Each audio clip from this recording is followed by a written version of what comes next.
Bonsoir. Quel est votre ressenti pour cette grande conférence de rentrée 2024 ? Écoutez, c'est toujours un plaisir de rencontrer les journalistes et de pouvoir échanger avec eux sur les sujets d'actualité, sur ce qui les préoccupe et sur ce qui nous préoccupe également, à savoir d'abord la situation de l'emploi en principauté, l'excellence de notre modèle social et la stratégie que nous aimons mettre en place en ce qui concerne les politiques de santé. L'emploi, pour l'instant, tout va bien, toujours en hausse ? Alors l'emploi est toujours en hausse, on a une croissance qui est soutenue. Vous savez que sur les 10 dernières années, on a eu une augmentation du nombre d'emplois salariés de plus de 2% par an. Et sur les derniers 12 mois, nous sommes à près de 9% d'augmentation.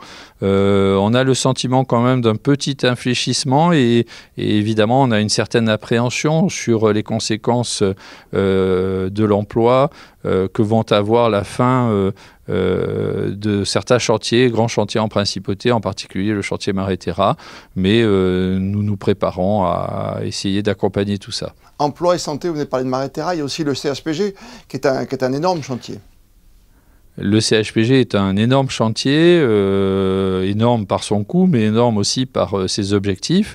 Donc c'est actuellement une phase de construction qui avance bien. Vous savez que nous avons terminé le gros œuvre, nous en sommes passés aux aménagements intérieurs, ce qui nous permettra très certainement d'accueillir les patients au courant de l'année 2026 dans la première phase du nouvel hôpital. En matière d'emploi, vous l'avez dit, on évolue toujours. On est sur quoi ? Sur les phases d'apprentissage, sur de l'emploi, de la formation professionnelle. Qu'est-ce qui manque ? Qu'est-ce qui vous manque aussi aujourd'hui en tant que conseiller ? Alors je crois qu'un sujet important pour l'attractivité et la fidélisation des salariés en principauté, c'est développer la formation professionnelle. C'est quelque chose, un sujet sur lequel nous avons échangé avec les employeurs à l'occasion d'une table ronde que j'ai organisée il y a une petite semaine. Nous avons tous convenu de l'intérêt de développer notamment l'apprentissage en principauté. L'apprentissage est probablement une des meilleures voies de formation et de recrutement pour les employeurs monégasques. Et en plus, il y a un forum de l'emploi qui va revenir, ce sera le 3e ? Évidemment, dès le 24 février 2025, je vous invite à vous rendre au forum Monaco pour l'emploi. C'est la 3e édition. J'espère qu'elle rencontrera autant de succès, sinon plus que les précédentes. Nous allons apporter quelques petites améliorations qui, j'espère, plairont, mais je n'en dis pas plus. On n'en dit pas plus ce soir. Il faudra vous rendre sur le forum pour pouvoir les découvrir. Quand on parle d'emploi, forum de l'emploi, on pense aussi à nos aînés. Et avec cette évolution, même cette révolution, depuis le 1er janvier ici à Monaco, ça se passe plutôt bien pour les retraites. Alors, pour les retraites, ça se passe très bien, puisque le lancement de la Caisse monégasque de retraite complémentaire est un réel succès. C'est un nombre conséquent de dossiers qui ont été rapatriés. Je salue à cette occasion encore une fois le travail qui a été réalisé par les caisses sociales de Monaco pour assurer la sécurité de ces transferts. C'est aussi de nombreuses retraites, plus de 1700 retraites qui ont été liquidées depuis le début de l'année et la création de la CMRC. C'est aussi 20 000 dossiers de pensions de bonification qui ont été adressés à la CMRC. La pension de bonification, vous savez, c'est le différentiel que va verser la CMRC aux retraités qui ont déjà liquidé leur pension dans la Girarco et qui percevront le complément par la CMRC de façon à être traités de façon équitable par rapport à ceux qui, à partir du 1er janvier 2024, vont liquider leur pension dans le nouveau régime. Et on pense à nos aînés et on pense surtout à l'humain. En principe de Monaco, on ne l'oublie pas.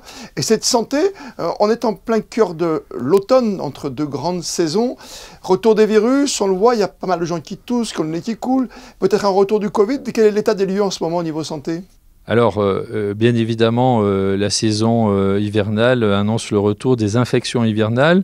Les infections hivernales, c'est bien sûr la grippe saisonnière. C'est aussi une résurgence du Covid avec un nouveau variant, le JN1, qui est un sous-variant d'Omicron, qui n'est pas plus grave que les précédents, mais qui était assez contagieux. C'est l'occasion pour moi d'insister sur la nécessité de se vacciner contre la grippe et de faire un rappel contre la Covid pour les personnes de plus de 65 ans ou les personnes qui qui ont un risque santé particulier. Et puis c'est aussi souvent le retour du VRS. Donc nous continuons à administrer aux nouveau-nés à la maternité le traitement préventif de la bronchiolite du nourrisson, à savoir le Beyfortus, qui sont des anticorps anti-VRS et qui protègent à plus de 90% pendant les 5 premiers mois de la vie les nourrissons qui ont reçu ce traitement préventif. Et ne pas négliger le côté dépistage, nous sommes en plein octobre rose en plus. Voilà, nous sommes en plein octobre rose, évidemment. Le cancer du sein, ça reste le premier cancer de la femme. Tout l'intérêt d'un dépistage précoce pour augmenter les chances de guérison. Un diagnostic précoce, c'est plus de 90% de guérison. Je crois que c'est rien que ça légitime toute cette campagne de dépistage. Et puis, c'est l'occasion de lancer aussi une nouvelle campagne de dépistage. Dès le mois de novembre, à l'occasion du mois contre le tabac, nous allons lancer le dépistage du cancer du poumon. Le principal moyen, c'est la réalisation d'un scanner pulmonaire. Donc il faudra être éligible, avoir plus de 50 ans, être un gros fumeur, avoir envie de se sevrer du tabac. À ce moment-là, nous pourrons procéder à ce dépistage pour découvrir une éventuelle tumeur au stade le plus précoce possible, ce qui est là aussi la meilleure garantie de guérison. Et puis, monsieur le conseiller, en matière d'innovation, il y a un grand centre concernant les addictions, bien sûr, tabac, alcool, qui va être créé. Alors oui, effectivement, vous avez raison. Nous allons ouvrir, nous sommes en cours d'ouverture du centre de soins et d'aide aux addictions qui s'ouvrira à l'unité de psychiatrie et de psychologie médicale à Roseraie, qui sera animée par le docteur Goldbroch, qui a été recruté à cet effet et qui aura pour vocation d'informer, de sensibiliser aux questions sur les addictions et bien sûr mettre en place une consultation pour répondre dans un délai le plus rapide possible aux personnes qui éprouveraient le besoin d'un accompagnement et d'un sevrage. N'oublions jamais, il ne faut pas que vos préférences deviennent vos dépendances. C'est une belle maxime ce soir pour conclure avec vous. Christophe Robineau, merci d'avoir pris du temps pour nous à l'occasion de cette grande conférence de presse de rentrée. Merci à vous. Merci à vous. Bonne soirée.